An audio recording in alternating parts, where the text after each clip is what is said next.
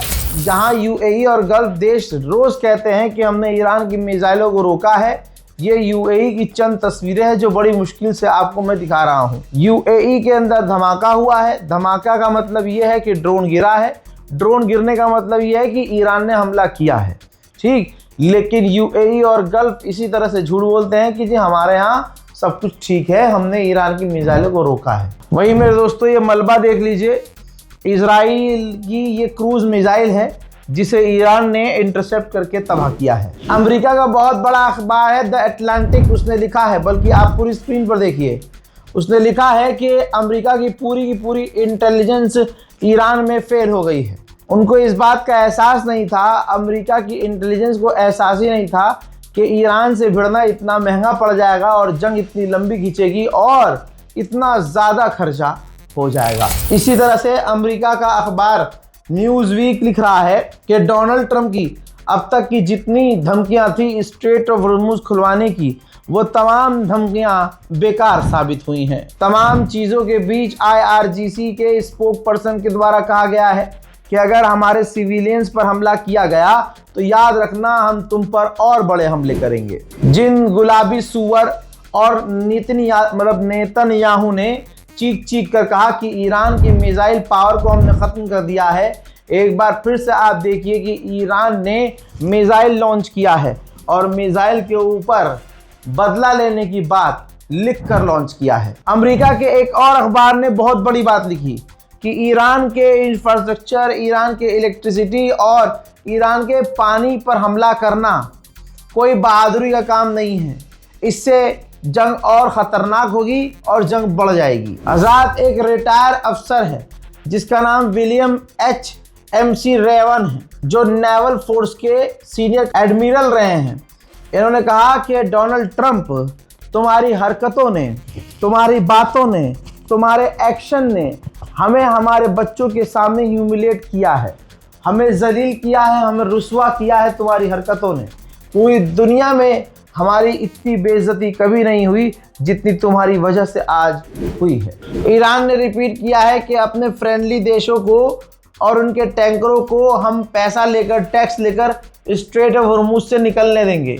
हमने इंडोनेशिया, पाकिस्तान, भारत और साथ में कई सारे देशों को स्ट्रेट ऑफ हॉर्मुज से जाने दिया है। इस वक्त भी ईरान के तबरेज़ के इलाके में ऐसी तबाही वाली बमबारी हो रही है कि मैं एक्सप्लेन नहीं कर सकता, लेकिन देख लीजिए आप।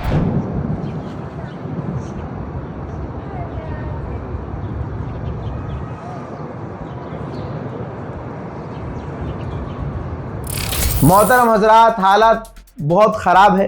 इस रिपोर्ट को शेयर कीजिएगा, चैनल को सब्सक्राइब कीजिएगा, इंतज़ार कीजिए मेरे अगले अपडेट का। तब तक के लिए जय हिंद।